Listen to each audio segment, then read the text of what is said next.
আমাৰ NFL employee ইউনিয়নৰ এটা ঐতিহাসিক গীত যোৱা 20 বছৰ ধৰি আমি এটা আন্দোলন কৰি আছিলো যিটোৰ নাম আছিল যে NPS স্ক্ৰেপ কৰা আৰু পুৰণা পেঞ্চন নীতি বহাল কৰা। কিন্তু যোৱা 24 আগষ্টত আমি চৰকাৰৰ পৰা এটা সিদ্ধান্ত পালো যে তেওঁলোকে NPS গুচাই পিনে নতুন এটা পেঞ্চন নীতি তেওঁলোকে আৰম্ভ কৰিছে, যিটোৰ নাম ইউনিফাইড পেঞ্চন স্কিম। এই ইউনিফাইড পেঞ্চন স্কিমত আমি দেখিছো যে কিছু ভাল কথা আছে, কিন্তু ইয়াতে ডেঞ্জাৰাছ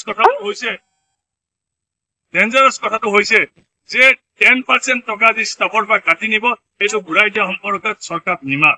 গতিকে আমি কৈছো যে 10%কে গোটেই চাৰ্ভিচ লাইফত টকা কাটি নিব, কিন্তু at the time of retirement আপোনালোকক পইচা ঘূৰাই নিদিব, সেইটো হ'ব নোৱাৰে, এইটো অন্যায়। কিন্তু চৰকাৰে যি পুৰণা পেঞ্চন নীতিৰ যি দুই এটা ডিমাণ্ড মানি লৈছে, যেনে মিনিমাম পেঞ্চন তেওঁলোকে মানি লৈছে, ফেমিলি পেঞ্চন মানি লৈছে, আৰু চৰকাৰে লাষ্ট পে ডন বা 12 মান্থৰ এভাৰেজ কৰি 50% কৰি তাৰ লগত দি পিনে যি পেঞ্চন দিয়াৰ গেৰাণ্টেড পেঞ্চন দিয়াৰ নীতি যি তেওঁলোকে ঘোষণা কৰিছে, সেইটো আমি NFL এমপ্লয়ীজনৰ পৰা আদৰণি জনাইছো।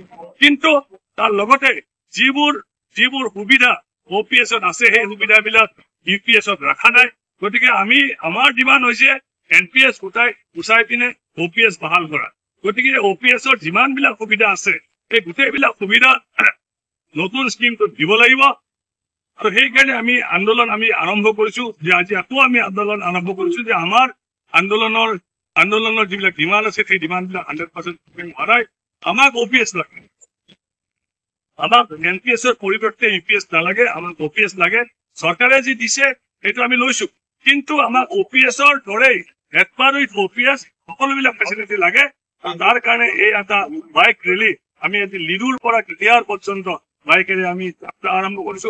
মানুহৰ মাজলৈ যাম, ৰেলৱে কৰ্মচাৰীৰ মাজলৈ যাম, আৰু ৰেলৱে কৰ্মচাৰীক আমি সেৱাৰ যিটো সজাগতা আছে, সজাগ কৰিম তেওঁলোকক যে আমাক যে চৰকাৰে দিয়া ললিপপ আমাক নালাগে, আমাক OPS দিয়ক, তাৰ বাহিৰে কোনো গত্যন্ত নাই। আৰু আমি শেষ পিণ্ড তেজ টকালৈকে OPS-ৰ কাৰণে আমি আন্দোলন কৰাৰ কাৰণে ৰাজি আছো।